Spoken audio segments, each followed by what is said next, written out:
तो एग्जाम की डेट अगर हम बोलेंगे तो मेरे भाई मुझे ऐसा लगता है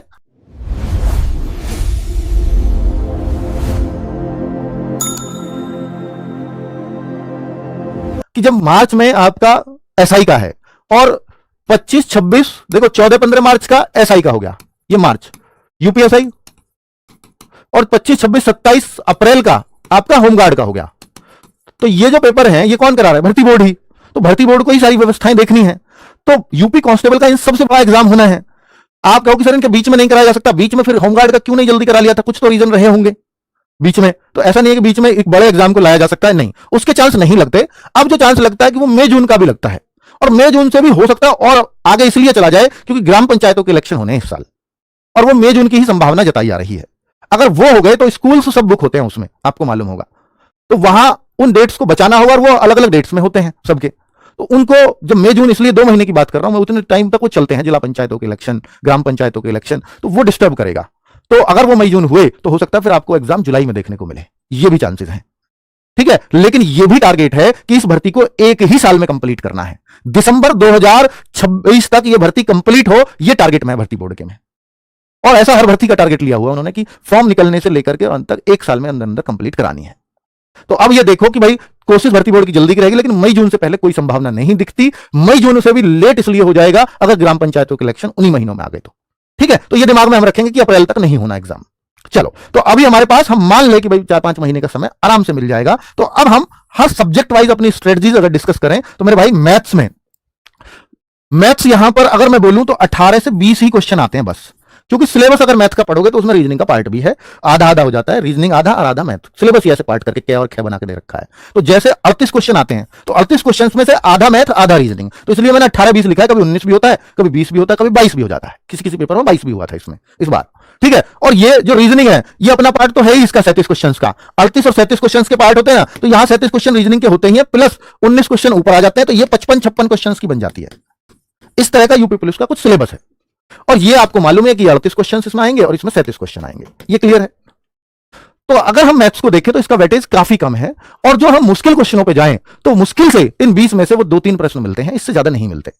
हम अगर मैथ्स को ये सोचें कि हम इन 18-20 क्वेश्चन को किनारे ही कर दें और बाकी 3 से स्कोर कर लें, तो वो संभव नहीं है सिलेक्शन होना, क्योंकि अब 240-245 की बात होगी। तो मेरे भाई मैथ्स और रीजनिंग जिन बच्चों के अच्छे, नेगेटिव मार्किंग उनके लिए हमेशा बुरी है, याद रखना इस बात को। जिनके मैथ्स रीजनिंग अच्छे होते हैं, नेगेटिव मार्किंग हो तो उनके लिए फायदा होता है हमेशा। जिनका मैथ्स रीजनिंग में से कुछ खराब हो उनके लिए नेगेटिव मार्किंग ना हो तो अच्छा है, क्योंकि वो मैथ्स में भी तुक्का मार लेते हैं, और जिनका मैथ्स अच्छा होता है वो तब तुक्का नहीं मारते, अब तुक्के वालों के भी सही निकल सकते हैं, इसलिए कह रहा हूं ये नेगेटिव मार्किंग है ना। चलो, तो मेरा ऐसा मानना है कि अगर मैथ्स को आप 3 से 4 महीने सिर्फ उन प्रश्नों पर दे दो जो आपको आसान लगते हैं, आप हर चैप्टर्स में से ये छांट लो कि ये मुझे, और हर चैप्टर में आसान प्रश्न होते हैं, ये ध्यान रखना। आप देखोगे कोई भी चैप्टर है उसमें से अगर आपको मुश्किल लगता है ना, तो 80% वो आसान प्रश्न उसमें होते हैं और 20% ही मुश्किल होते हैं। कोई भी चैप्टर आप ले लो, तो उन 20% की तरफ कभी नहीं जाना, ये दिमाग में रखना अपने में, अगर आपको सिलेक्शन लेना है तो।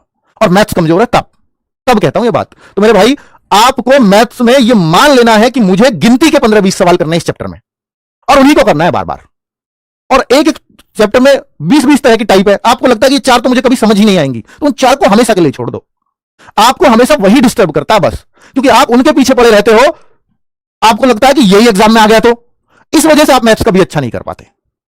इस चीज को दिमाग से निकाल दो कि ये एग्जाम में आ गया, तो वो आएगा ही नहीं। आपको ये मानना है अगर मैथ्स अच्छा करना है तो, कि मान लो मैंने प्रॉफिट लॉस चैप्टर लिया, प्रॉफिट लॉस में से 20 टाइप के सवाल हैं और ये मुझे 4 टाइप बिल्कुल समझ नहीं आती, तो मैं ये मानूंगा कि ये 4 टाइप एग्जाम में आएंगी नहीं, तो मैं अपना मैथ्स स्ट्रॉन्ग कर पाऊंगा। आप ये मानोगे नहीं ये आ गई, तो फिर उस तो का कोई जवाब नहीं, आपका मैथ्स कमजोर रह जाएगा बस। और अगर आपने 20 में से 16 टाइप कर ली मान लो, और 16 आसान होंगी, वो 80% उसमें आती हैं, वो 16 100% आसान मिलेंगी अगर आप समझने की कोशिश करोगे तो एक बार में समझ जाओगे। 16 अगर कर लिया और आपको मैथ्स कल को स्ट्रॉन्ग करने का मन हुआ तो दिमाग में रहेगा 4 ही तो सीखनी है, फिर आप सीख जाओगे, उन 4 को भी सीख जाओगे। अगर समय बचे तो कर लेना, वैसे जरूरत नहीं है, यूपी पुलिस के लिए जरूरत नहीं है, क्योंकि हमें 20 क्वेश्चन में से 16-17 क्वेश्चन सही करने बहुत है, बहुत है, ठीक है। तो इतना करना आप मैथ्स के लिए। रीजनिंग किसी की भी कमजोर नहीं होती, बस प्रैक्टिस मांगती है। 55-56 क्वेश्चन की रीजनिंग है, इसलिए एक प्रण लो भाई रीजनिंग को भी रोज प्रैक्टिस में रखना है, चाहे मिनी मॉक के माध्यम से, चाहे फुल मॉक के माध्यम से, चाहे कोई प्रैक्टिस सेट्स के माध्यम से। कोई भी प्रैक्टिस सेट्स मार्केट में मिले सब अच्छे होते हैं, रीजनिंग जहां मिले तुरंत लग जाओ उससे मतलब लड़ना है साथ के साथ। जीएस सबसे बड़ा कंसर्न है ये बच्चों का, सबसे अच्छा किसमें मानता बच्चा? इन दोनों सब्जेक्ट्स में। रीजनिंग हिंदी की टेंशन नहीं है, किसी को मैथ्स की टेंशन है, किसी को जीएस की टेंशन है।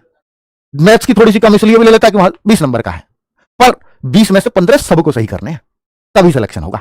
अगर कोई ये सोचता है कि मैथ्स में 5-6 क्वेश्चन तुक्का से सही करके मेरा सिलेक्शन हो जाएगा, कभी नहीं होगा, कभी नहीं हो सकता, क्योंकि आपका पेपर फिर 260 का रह गया। अब 260 में से 250 कैसे करोगे मुझे बता दो, जीएस वीएस में हो ही नहीं सकते, बताओ कैसे सिलेक्ट होगे। ये है कारण, इसलिए मैथ्स करना ही पड़ेगा। तो इसलिए इसको बचना बंद कर दो, करना शुरू कर दो, ये आ जाएगा। हिंदी कोई टेंशन नहीं है, रोज 1 घंटे पढ़ लेना, हिंदी इतनी सबसे आसान है, सबसे जल्दी कंप्लीट हो जाएगी। कोई एक प्लेलिस्ट फॉलो कर लेना, और जिसने बहुत डिटेल में पढ़ा हुआ ना उसकी बिल्कुल मत पढ़ना।